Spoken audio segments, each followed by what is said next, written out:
اللہ تعالیٰ نے انسان کو یاد کرایا ہے کہ تو نے عبادت اپنے رب کی کرنی ہے، اور فرمایا رب تمہارا وہ ہے جس نے تمہارے لیے زمین کو فرش بنایا ہے، آسمان کو چھت بنایا ہے، اور آسمان سے پانی برسا کے تو زمین سے پھل اگائے ہیں، رزق لکم، وہ بھی تیرے کھانے کے لیے اگائے ہیں۔ وہ جو آسمان سے بارش برسا کے زمین سے سبز اور پھل اگائے ہیں تو وہ بھی تیرے لیے۔ جب سارا کچھ تیرے لیے بنایا تو بھی تو عبادت کرنا اپنے رب کی، پھر کسی کو اس کا شریک نہ ٹھہرا۔ ایک چیلنج بھی کیا قرآن مجید نے اس رکوع کے اندر،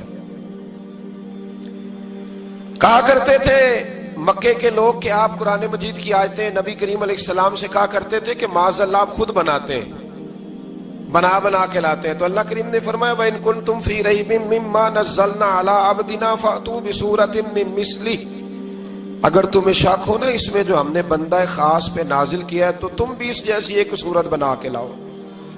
پڑھے لکھے تو تم بھی ہو نا، مکے میں تم بھی رہتے ہو، تو ایک صورت بنا کے لاؤ۔ قرآن مجید ہم سے چھینا گیا ہے سازش کے تحت، اس لیے کہ جس قوم کو قرآن آ جاتا ہے نا پھر کوئی کافر اس کا مقابلہ نہیں کر سکتا۔ دیکھیں نا اگر کافروں کے پاس جواب ہوتا قرآن پاک کا تو بدر اور احد میں نا کوئی آیت بنا کے لاتے قرآن کے مقابلے کی، تلواریں لے کے نہ آتے، ان کے پاس جواب ہی نہیں تھا۔ اور قیامت تک کسی کافر کے پاس قرآن مجید کا کوئی جواب، قرآن کا کوئی جواب، قسم اللہ کی جواب کوئی نہیں، قرآن کا اس کا کوئی جواب نہیں۔ کیا بات ہے قرآن پاک کی۔ وہ ایک دفعہ مسلمہ کذاب بے ایمان کہنے لگا میں نے بنا لیا قرآن پاک کا جواب، معاذ اللہ۔ جواب کیا بنایا؟ وہ سورت ہے نا القاریہ تو ملکاریہ، وما ادراک ملکاریہ، کھڑکھڑانے والی کیا ہے، کھڑکھڑانے والی تمہیں کیا پتا کیا ہے کھڑکھڑی، قیامت کا ذکر ہے۔ کہنے لگا میں نے اس جیسی صورت بنا لیا، تو کیا بنایا؟ الفیل ملفیل، وما ادراک ملفیل۔ کہنے لگا ہاتھی، تمہیں کیا پتا کیا ہاتھی، تم کیا جانو کیا ہاتھی۔ تو پاس جو اس کے اپنے بیٹھے تھے نا چیلے، وہ کہنے لگے چپ کر جا، سارے زمانے کو پتا ہے ہاتھی کیا ہوتا ہے۔ تو پاگل ہے، اس کے دو کان ہوتے ہیں، ایک سونڈ ہوتی ہے، چار اس کے پیر ہوتے ہیں۔ بیوقوف آدمی قرآن کا مقابلہ کرنا ہے تو کچھ چج کے ساتھ کر، پاگلوں کی طرح مقابلہ کرے گا، جوتے کھائے گا بھی ہمیں بھی پڑھوائے گا۔ تو قرآن مجید کا کوئی مقابلہ کر سکا؟ تو اس آیہ مبارکہ میں اللہ نے کافروں کو یہ کہا اگر مقابلہ نہیں کر سکتے تو پھر اللہ سے ڈرو، ورنہ دوزخ میں ڈالے جاؤ گے، وہ جس کا ایندھن آدمی اور پتھر ہے، اور بنائی بھی کافروں کے لیے گئی ہے۔ اعدت للکافرین، جہنم کس کے لیے بنائی گئی ہے؟ کافروں اور منافقوں کے لیے۔ مسلمانوں کے لیے بنائی گئی، مسلمان مرضی سے چھلانگے لگائیں تو ان کی موج ہے، ورنہ ان کے لیے جہنم، ان کے لیے اللہ نے جنت بنائی ہے۔ اور یہ بات کرتے ہی رب کریم نے فرمایا اے محبوب علیہ السلام مومنوں کو خوشخبری دے دیں کہ اللہ نے ان کے لیے جنت بنائی ہے، اس میں باغات ہیں، انہیں رزق دیا جائے گا کھانے کے لیے، اور اس میں انہیں پاکیزہ بیویاں دی جائیں گی، اور پھر وہ اس میں ہمیشہ رہیں گے، انہیں اس سے نکالا نہیں جائے گا۔ آگے جو آیات کریمہ ہے نا اس کے اندر اللہ تبارک و تعالیٰ نے فرمایا ہے کہ اللہ حیا نہیں کرتا سمجھانے کے لیے، مچھر کی مثال بھی دینی پڑے۔ فرمایا قرآن سے کچھ لوگ ہدایت حاصل کرتے ہیں اور کچھ گمراہ ہو جاتے ہیں۔ جب لوگ اپنی مرضی کی تشریحات چاہتے ہیں تو گمراہ ہوتے ہیں، اور جب قرآن کو رسول اللہ صلی اللہ علیہ وسلم اور امت مسلمہ کی تشریحات کی روشنی میں سمجھتے ہیں تو پھر اللہ ہدایت عطا فرماتا ہے۔ پھر اللہ تبارک و تعالیٰ نے آگے ارشاد فرمایا حضرت آدم کی پیدائش کا واقعہ۔ کچھ مفسرین نے لکھا اللہ نے مشورہ کیا تھا فرشتوں سے، وَإِذْ قَالَ رَبُّكَ لِلْمَلَائِكَةِ إِنِّي جَاعِلٌ فِي الْأَرْضِ خَلِيفَةً، لیکن کچھ مفسرین کہتے ہیں کہ اللہ کو ضرورت نہیں فرشتوں سے مشورہ کرنے کی، اللہ نے فرشتوں سے مشورہ نہیں کیا، بلکہ رب نے انہیں آگاہ فرمایا تھا کہ میں لگا ہوں زمین پہ اپنا نائب بنانے، میں خلافت دینے لگا ہوں زمین پہ۔ اب یہ تو دینے والی کی مرضی ہے نا اس نے کس کو دینی ہے، یہ تو دینے والے کی مرضی ہے نا اس نے۔ تو کچھ لوگ کہتے ہیں کہ دینے والے سے زیادہ ہمیں پتہ ہے، تو فرشتوں کو بھی یہ اجتہادی خطا ہو گئی، کہنے لگے یا اللہ اسے نہ بنانا، یہ فساد کرے گا، یہ خون ریزیاں کرے گا۔ تو اللہ نے فرمایا جو میں جانتا ہوں وہ تم، اللہ اکبر۔ امام راضی فرماتے ہیں جب رمضان آتا ہے تو اللہ فرشتوں سے کہتا ہے ذرا یہ کھول کے دروازے دیکھو نا یہ زمین پہ کیا کر رہے ہیں، تم تو کہتے تھے فساد کریں گے اور یہ سارے تراویحاں پڑھ رہے ہیں.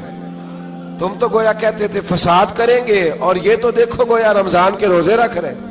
یہ تو میری یاد میں نکلے ہوئے ہیں. تم کچھ کہتے تھے اور دیکھو میں نے تمہیں کہا تھا نا جو میں جانتا ہوں وہ تم.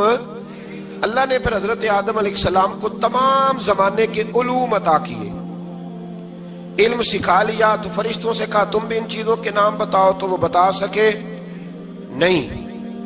اللہ نے فرمایا اب اس طرح کرو, آدم کو سجدہ کرو. سب نے سجدہ کیا سوائے. وہ کہنے لگا یا اللہ صرف تجھے ہی کرنا ہے.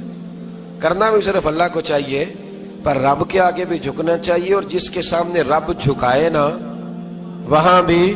اور یہ جو عاجزی ہے نا, یہ جو جھکنا ہے, یہ علم کے آگے ہے.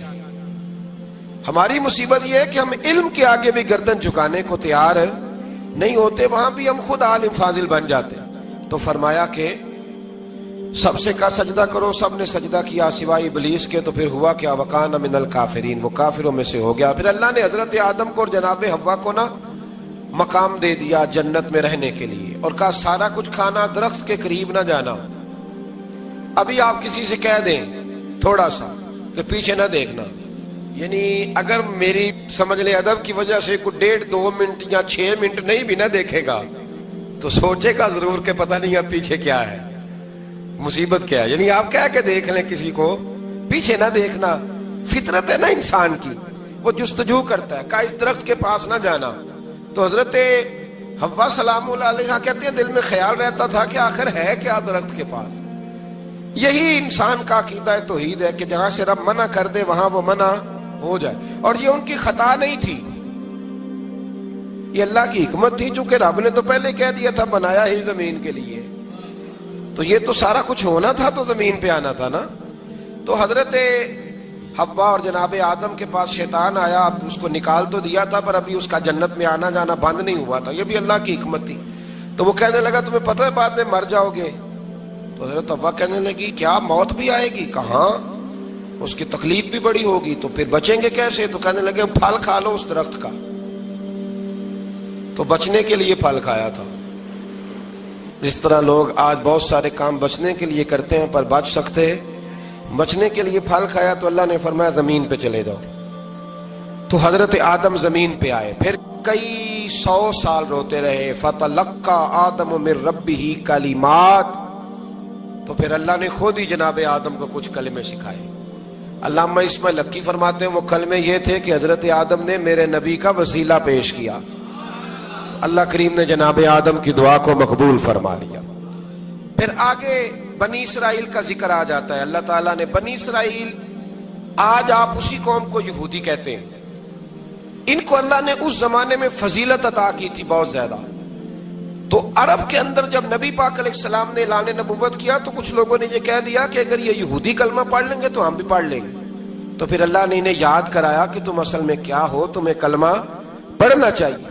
تو اہل یہود کا تذکرہ کرتے کرتے رب کریم نے ایک بات یہ بھی ارشاد فرمائی کہ تم لوگوں کو تو کہتے رہے ہو کہ وہ نبی آنے والے ہیں, وہ نبی آنے والے ہیں, اور جب آ گئے ہیں تو ماننے کو تیار نہیں ہو. تو فرمایا تأمرون الناس بالبر وتنسون انفسکم وانتم تتلون الکتاب, لوگوں کو بھلائی کا حکم دیتے ہو اور اپنے آپ کو بھول جاتے ہو. افلا تعقلون, تمہیں عقل نہیں؟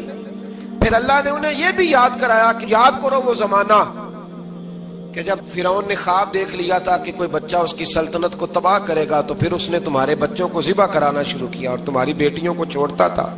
فرمایا یہ بھی تو تم نے دیکھا, میں نے تمہیں پھر تم سے کہا جہاد کرو قوم عمالقہ کے خلاف, تو مقام طیہ میں جا کے یہ لوگ کہنے لگے ہم سے جہاد نہیں ہوتا. اللہ نے انہیں ایک میدان میں قید کر دیا. بڑی دلچسپ بات, قید تو لوگ ہوتے ہیں نا چار دیواری میں, تو اللہ نے بنی اسرائیل والوں کو جب انہوں نے کہا ہم جہاد نہیں کریں گے تو اللہ نے میدان میں قید کر دیا. میدان میں, یہ یاد رکھیں, جب انسان اللہ کی نافرمانی کرتا ہے تو اسے ایسی قید ملتی ہے جس کا اس نے تصور بھی نہیں کیا ہوتا. ایک میدان ہے مقام طیہ, قید ہو گئے.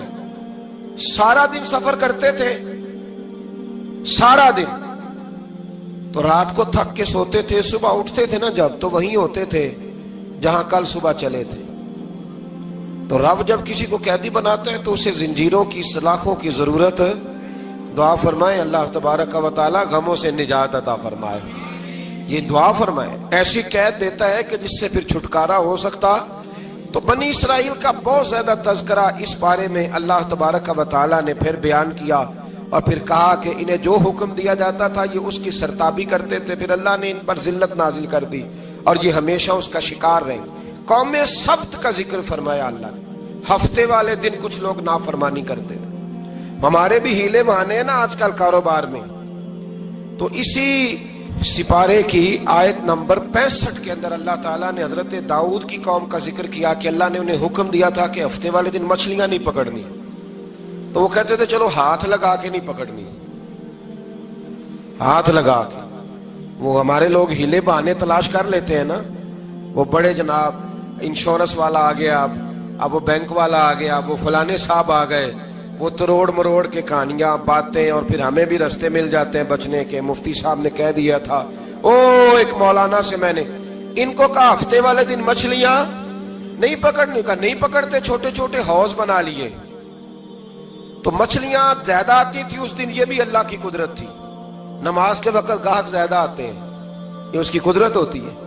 تو وہ مچھلیاں حوض میں جمع ہو جاتی ہیں، یوں سمجھ لیں کہ جال انہوں نے لگا لیے ہوئے تھے، تو جال میں وہ پھنستی رہتی تھی، حوضوں میں آتی رہتی تھی۔ ہفتے کو نہیں پکڑتے تھے، اتوار کو پکڑ لیتے تھے، تو پھر اللہ نے انہیں سزا دی۔ فرمایا تماشے کرتے ہو اللہ کے حکم کے ساتھ؟ کیا سزا دی؟ فَقُلْنَا لَهُمْ كُونُوا قِرَادَةً خَاسِئِينَ، فرمایا بندر بن جاؤ دھتکارے ہوئے۔ جو رزق حرام طریقے سے کماتے تھے رب انہیں بندر بنا دیتا تھا۔ ابھی بھی میں نے دیکھے ہیں بڑے بڑے تاجر پاگلوں جیسی زندگی گزار رہے ہیں، نفسیاتی طور پہ سکون نہیں ہے، کروڑوں روپیہ پڑا ہے، کیوں؟